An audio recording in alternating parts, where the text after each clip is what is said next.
ఓం శ్రీ మాత్రే నమః. ఇప్పుడు తెలియజేసే అంశము, ఎక్కువ మందిని మనం గమనిస్తూ ఉంటే వాళ్ళు ఎంత ఉద్యోగం చేస్తూ ఉన్నా వాళ్ళకు ఒక గుర్తింపు అనేది రావట్లేదు అని చెప్పేసి బాధపడుతూ ఉంటారు. ఇది యథార్థంగా జరుగుతున్నటువంటిది. అది ఏ రంగంలో ఉన్నటువంటి వారికైనా కావచ్చు, ప్రభుత్వ రంగం కావచ్చు, సాఫ్ట్వేర్ రంగంలో కావచ్చు.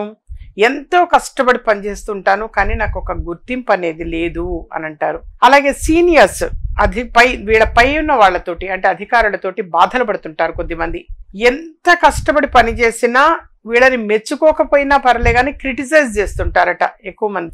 అది వాళ్ళు చాలా బాధపడుతూ ఉంటారు. అసలు వీటికి పరిష్కారము అనేటువంటిది తెలియచేయటం జరుగుతుంది నాన్న. చాలా సింపుల్ పరిహారమే తెలియచేస్తాను. దానికోసం మీరు ఒక 5 సోమవారాల పాటు ఆచరించండి. తప్పనిసరిగా 5 సోమవారాల పాటు ఆచరిస్తే మీ పై అధికారుల వలన పడేటువంటి బాధలు కష్టాలు తొలగుతాయి. ఒక గుర్తింపు అనేది లభిస్తుంది.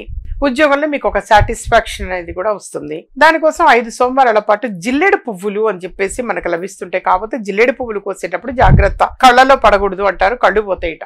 అందుకని జిల్లేడు పాలు అనేటువంటివి తగిలితే, అందుకని కాస్త జాగ్రత్తగా కేర్ తీసుకొని జిల్లేడు పువ్వులు అనేటువంటివి కోసుకొని వచ్చి ఆ పువ్వులతోటి ఆ పరమేశ్వరుడికి అభిషేకం అంటే అర్చన అనేది చేయండి. పరమేశ్వరుడికి కొంచెం నీళ్లతోటో పాలతోటో పడరసంతోటో ఒక అభిషేకం అనేది చేసి అభిషేకానంతరం అర్చన చేయండి జిల్లేడు పువ్వులతోటి. అలా అర్చన చేశారు అనంటే, ఈ విధంగా 5 సోమవారాల పాటు అర్చన చేశారు అనంటే ఒక గుర్తింపు లభిస్తుంది. తప్పనిసరిగా మీరు పడే కష్టానికి ఒక సార్థకత అనేటువంటిది ఉంటుంది. ఏ సమయానికి చేయాలమ్మా అన్న సందేహం వద్దు. వీలైనంత వరకు ఉదయం పూట చేయడానికి ప్రయత్నం చేయండి. ఉదయం 9 లోపుగా కంప్లీట్ చేయండి ఈ ప్రాసెస్ అంతా.